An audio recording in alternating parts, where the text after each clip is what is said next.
आपका स्वागत है हमारे चैनल आंसर कोर्स में। और प्राचीन भारत के इसी क्रम में हम मौर्य काल को शुरू करते हैं। मौर्य काल के कुछ बहुत महत्वपूर्ण बहुविकल्पीय प्रश्नों को हम हल करने का काम करेंगे। तो चलिए शुरू करते हैं। मुद्रा राक्षस के रचयिता हैं, तो मुद्रा राक्षस के रचयिता हैं विशाखदत्त। सोमदेव इसका आंसर नहीं है, मेगास्थनीज नहीं, इनमें से कोई नहीं, तो विशाखदत्त इसका सही ऑप्शन हो जाएगा। नेक्स्ट, अर्थशास्त्र के रचयिता। ये बहुत ही सिंपल और इजी क्वेश्चन है ये। अर्थशास्त्र के रचयिता कौन है? तो अर्थशास्त्र के रचयिता आचार्य चाणक्य हैं। चाणक्य का दूसरा नाम कौटिल्य या विष्णुगुप्त भी है, तो कौटिल्य इसका सही आंसर है। भरत कथा मंजरी, भरत कथा मंजरी के रचयिता कौन है? तो इसके रचयिता है क्षेमेंद्र। क्षेमेंद्र के द्वारा ये पुस्तक लिखी गई है। नंबर 4, निम्न में से किस जैन ग्रंथ में मौर्य वंश का विवरण मिलता है? तो जैन ग्रंथ जो है वो कल्पसूत्र है, जिसमें मौर्य वंश का पूरा विवरण मिलता है। नेक्स्ट, मेगास्थनीज द्वारा लिखित पुस्तक है। मेगास्थनीज के द्वारा लिखी गई पुस्तक इंडिका है। यूनानी विद्वानों ने चंद्रगुप्त मौर्य को कहा है। यूनानी विद्वानों ने चंद्रगुप्त मौर्य को सेंड्रोकोटस और एंड्रोकोटस कहा है। एंड्रोकोटस भी कहा है और सेंड्रोकोटस भी कहा है, तो ये ध्यान रखेंगे। आगे बढ़ते हैं इसी के साथ। चंद्रगुप्त मौर्य के दरबार में सेल्यूकस निकेटर का राजदूत कौन था? तो चंद्रगुप्त मौर्य के दरबार में सेल्यूकस निकेटर ने अपने राजदूत को भेजा था, जिसका नाम था मेगास्थनीज, और उन्होंने क्या लिखी? इंडिका लिखी है।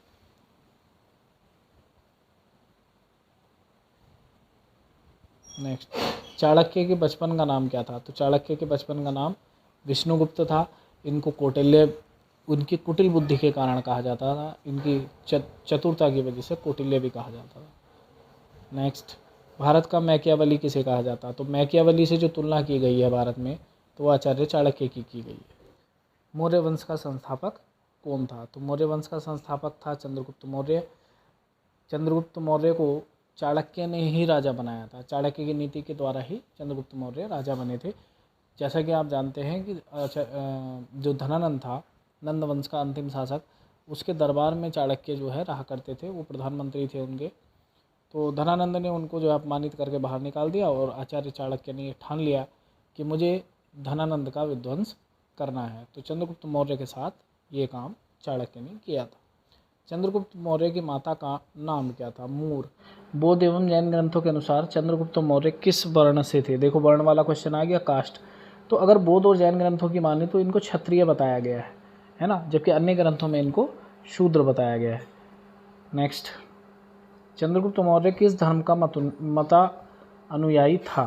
मतलब किस धर्म को मानते थे चंद्रगुप्त मौर्य? तो चंद्रगुप्त मौर्य जैन धर्म को मानते थे। और आपको पता होगा कि 298 BC में चंद्रगुप्त मौर्य ने, जब उनका अंतिम समय चल रहा था, या वो राजकाज छोड़ के सरबड़ बेलगोला कर्नाटक में चले गए, जहाँ बाहुबली की मूर्ति है। बाहुबली कौन थे? ऋषभदेव के पुत्र थे। और वहाँ जाके उन्होंने संथारा विधि के द्वारा अपने प्राण त्याग दिए। और संथारा विधि क्या है? कि भूखे रहना जब तक प्राण ना निकल जाए। तो जैन धर्म के अनुयायी थे। नेक्स्ट, चंद्रगुप्त मौर्य ने किन से जैन धर्म की शिक्षा ली थी? तो भद्रबाहु से इन्होंने जैन धर्म की शिक्षा ली थी, ना कि स्थूलबाहु ने। ये भी उसी धर्म के अनुयायी हैं, स्थूलबाहु, भद्रबाहु, दो विचारधाराओं के लोग। तो भद्रबाहु से इन्होंने जैन धर्म की शिक्षा ली थी। नेक्स्ट, जूनागढ़ अभिलेख किस लिपि में लिखा गया है? जूनागढ़ अभिलेख देवनागरी लिपि, ब्राह्मी लिपि या हिंदी लिपि? हिंदी लिपि नहीं है, हिंदी की लिपि देवनागरी है। और उस समय इस लिपि के बारे में कोई नहीं जानता था, ना ही ये थी देवनागरी लिपि और हिंदी लिपि। तो ब्राह्मी लिपि, ठीक है, इसका सही आंसर है ब्राह्मी लिपि। चंद्रगुप्त मौर्य को सेल्यूकस के मध्य युद्ध कब हुआ? चंद्रगुप्त मौर्य और सेल्यूकस के मध्य युद्ध कब हुआ? तो भैया, चंद्रगुप्त मौर्य और सेल्यूकस के मध्य 305 BC में युद्ध हुआ था। और इसी युद्ध में जो है एक ट्रीटी, एक संधि हुई थी, मैं बता दूं, जब चंद्रगुप्त मौर्य जीत गया था और सेल्यूकस हार गया था। तो सेल्यूकस निकेटर ने इसी संधि में अपनी पुत्री का विवाह, हेलेना का विवाह चंद्रगुप्त मौर्य के साथ किया था। और ये पहला विदेशी विवाह कहलाया था। बिंदुसार का शासनकाल रहा। बिंदुसार का शासनकाल जो है 298 ईसा पूर्व से 273 ईसा पूर्व तक रहा। 298 ईसा पूर्व यानी 298 BC में चंद्रगुप्त मौर्य का क्या हो गया था? निधन हो गया था। ठीक है। नेक्स्ट, तो उसका पुत्र बिंदुसार आया और गद्दी संभाल ली। नेक्स्ट, बिंदुसार को किस नाम से जाना जाता है? बिंदुसार को अमित्र घात के नाम से जाना जाता है। अमित्र घात का मतलब होता है जो अमित्र लोग हैं, यानी कि जो दुष्ट है या दुश्मन है, उनको घात पहुंचाने वाला, चोट पहुंचाने वाला, यानी कि दुष्टों का या दुश्मनों का नाश करने वाला। नेक्स्ट, बिंदुसार को जैन ग्रंथों में कहा गया है। बिंदुसार को जैन ग्रंथों में सिंहसेन कहा गया है। बिंदुसार के दरबार में कौन सा विदेशी राजदूत आया था? तो विदेशी राजदूत बिंदुसार के दरबार में आया था मेगस्थनीज नहीं, डायमेकस। मिस्र के शासक टालमी द्वितीय ने बिंदुसार के दरबार में किस राजदूत को भेजा था? तो मैं बता दूं, डायनोसिस नाम का एक राजदूत था जो टालमी द्वितीय ने बिंदुसार के दरबार में भेजा था।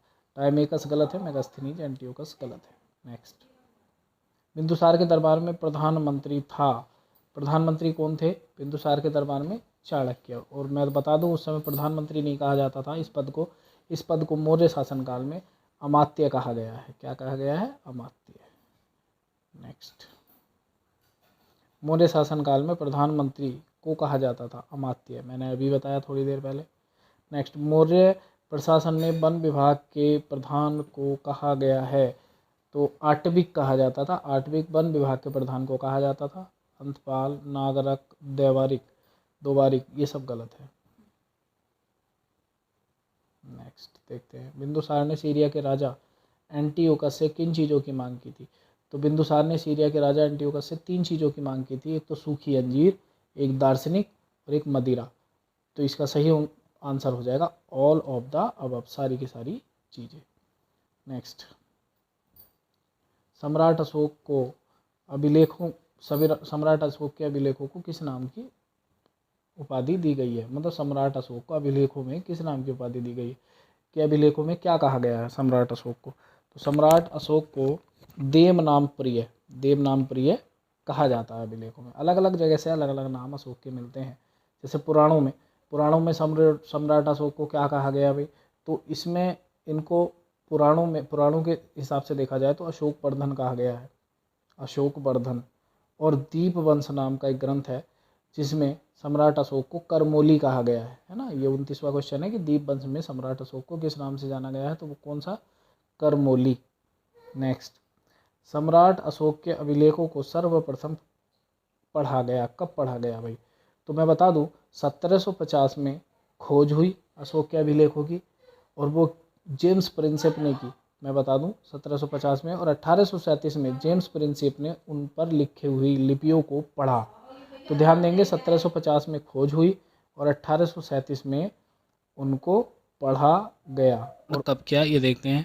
तो सभी को पता होना चाहिए, ये बहुत ईजी क्वेश्चन है और बहुत इंपॉर्टेंट भी। 261 ईसापुर 261 BC में सम्राट अशोक ने कलिंग पर आक्रमण किया था। और इसी आक्रमण के बाद अशोक का मन जब बहुत विचलित हुआ कि हमने इतने लोगों को मार दिया, लेकिन क्या पाया, तो उसने अपनी युद्ध नीति को धम्म नीति में बदल दिया। धम्म नीति माने धर्म की नीति, धर्म के काम अच्छे कामों में बदल दिया, और तभी से उसने तलवार छोड़ दी थी।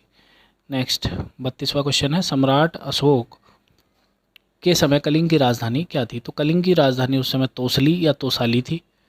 नेक्स्ट, राजतरंगिणी के रचयिता कौन है? तो राजतरंगिणी के रचयिता मेगस्थनीज, कल्हड़, चाणक्य नहीं, कल्हड़ है। राजतरंगिणी में मैं बता दूं आपको, इसमें कश्मीर वगैरह के बारे में भी बताया गया है। किन्होंने सम्राट अशोक को बौद्ध धर्म की शिक्षा दी थी? तो उपगुप्त जो थे वो बौद्ध धर्म से संबंधित थे, और उन्होंने ही अशोक को बौद्ध धर्म की शिक्षा दी थी। ऐसा माना जाता है कि जो सम्राट अशोक थे वो शुरू में शैव धर्म के अनुयायी थे, भगवान शिव की पूजा किया करते थे, लेकिन बाद में उन्होंने बौद्ध धर्म को अपना लिया था। नेक्स्ट, सम्राट अशोक ने प्रजा के उत्थान के लिए जिन जिन नियमों की रचना की या संहिता प्रस्तुत की उन्हें कहा गया है? तो उन नियमों को क्या कहा गया है जो प्रजा के उत्थान के लिए थे? तो उन्हें धम्म कहा गया है ना। धम्म की नीति अपना ली थी ना युद्ध की नीति के बाद, तो उसी के बाद ये सब काम किए थे। वे अभिलेख जो गुफाओं पर उत्कीर्ण का मतलब है जैसे खोद दिए जाते हैं गुफाओं पर, दीवारों पर, तो जो अभिलेख गुफाओं पर उत्कीर्ण है वे कहलाते हैं। तो उनको गुहालेख बोलते हैं, ना कि गुफाओं पर किए जाते हैं, तो गुफालेख नहीं, ये नहीं है इसका आंसर, गुहालेख। सम्राट अशोक के किस अभिलेख, नेक्स्ट क्वेश्चन है, सम्राट अशोक के किस अभिलेख का विषय प्रशासनिक न होकर आर्थिक था? तो रुमिनदेई अभिलेख है, इसका विषय प्रशासनिक ना होकर आर्थिक था, यानी आर्थिक चीज़ों से संबंधित था। नेक्स्ट है, सम्राट अशोक की मृत्यु कब हुई? तो सम्राट अशोक की मृत्यु 232 ईसा पूर्व हुई, 232 बीसी में हुई। नेक्स्ट, मौर्य वंश का अंतिम शासक क्या था, कौन था? तो मौर्य वंश का अंतिम शासक बृहद्रथ था। और इसी के साथ ये सेशन हमारा समाप्त हुआ। इसी तरह से वीडियोज़ को पाने के लिए और बहुविकल्पीय प्रश्नों को करने के लिए हमारे चैनल को सब्सक्राइब कीजिए। हम जल्दी जो है मैथ की वीडियोज़ लाने की कोशिश करेंगे। धन्यवाद। पढ़ते रहिए, पढ़ते रहिए।